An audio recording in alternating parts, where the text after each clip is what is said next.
Okay, so the next thing that we need to do is that we need to get the belts off.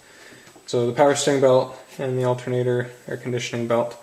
The reason we have to take those off is because both of them thread over the main pulley on the crankshaft, and we have to take that pulley off. To take the power steering belt off, you can do that one first. We have to be able to get at the tensioner. Now the tensioner is actually not on the power steering pump itself, but on the idler pulley.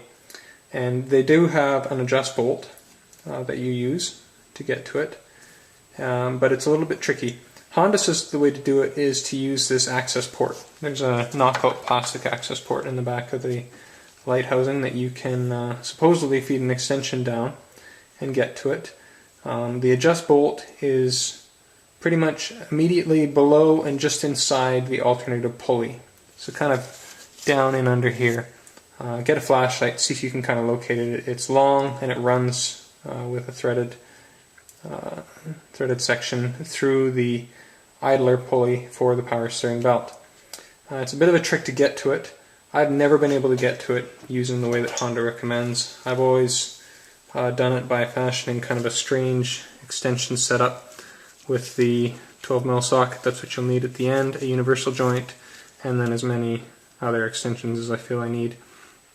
So the way to get to it is really just to go straight down through here and then just hook it underneath the alternator pulley, but inside the alternator belt, so on the engine side of the alternator belt, and then you'll get it on.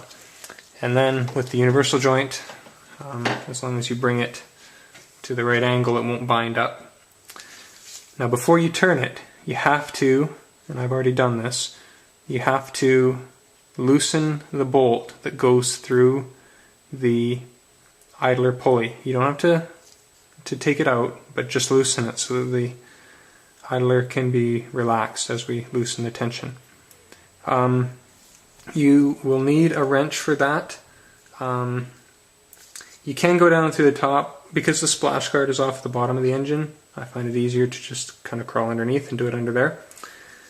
The other thing is that since we're going to be digging around the alternator area, by this point already, you probably have already done it, but if not, you should have disconnected the battery. The last thing that you want is to be working around metal tools by the positive lead on the alternator. If you've ever been shocked by that before, you know it's a pretty unpleasant experience, so it's not safe. Disconnect the battery. Here we go. Just get this on here. Goes to the left. And make sure that that bolt that goes through the idler pulley is already loose. And you start to get some slack in that belt. Just have to get enough that we can slip it off and we'll be good to go.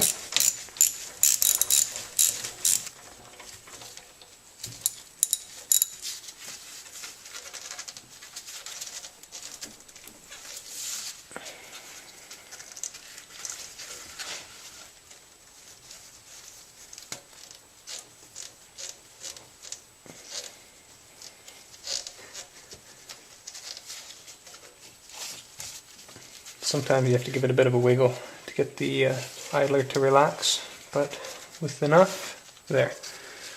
The belt will come off, the idler is easiest to get it off first. I can take this out because the idler has the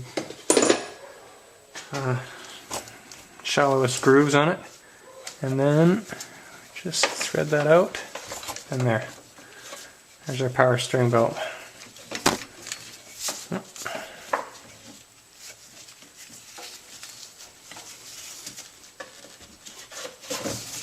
There it is. Take it out, set it aside. Good opportunity to take a look at it. This one's still in pretty good shape. Just look for cracking, fraying, anything that looks like it might need to be replaced. If it needs to be replaced, buy another one. Good opportunity to put it on, and they're not that expensive. So I'll set that aside.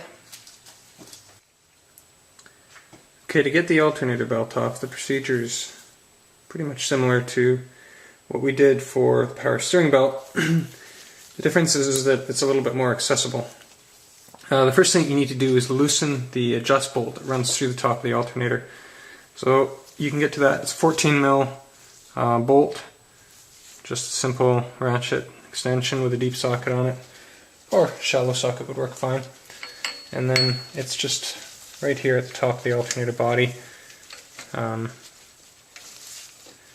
Get to it here. There. And then just, shouldn't be super tight, but tight enough to hold the alternator in place. Loosen it off. That's just to allow the alternator to droop as we drop the tension.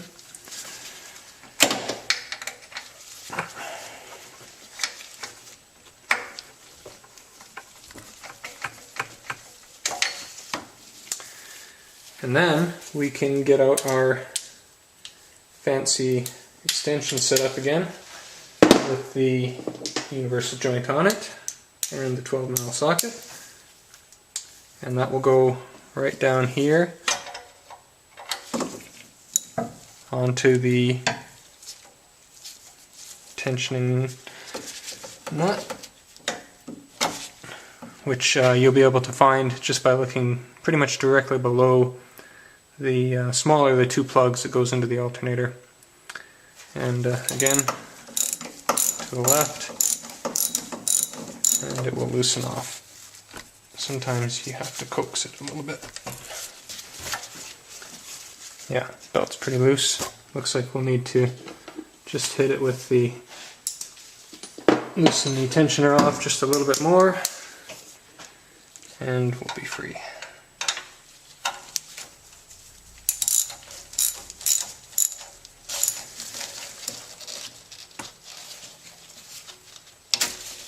And there, the belt snaps off. Same like the power steering belt, we can just coax it out, loop it off that main pulley.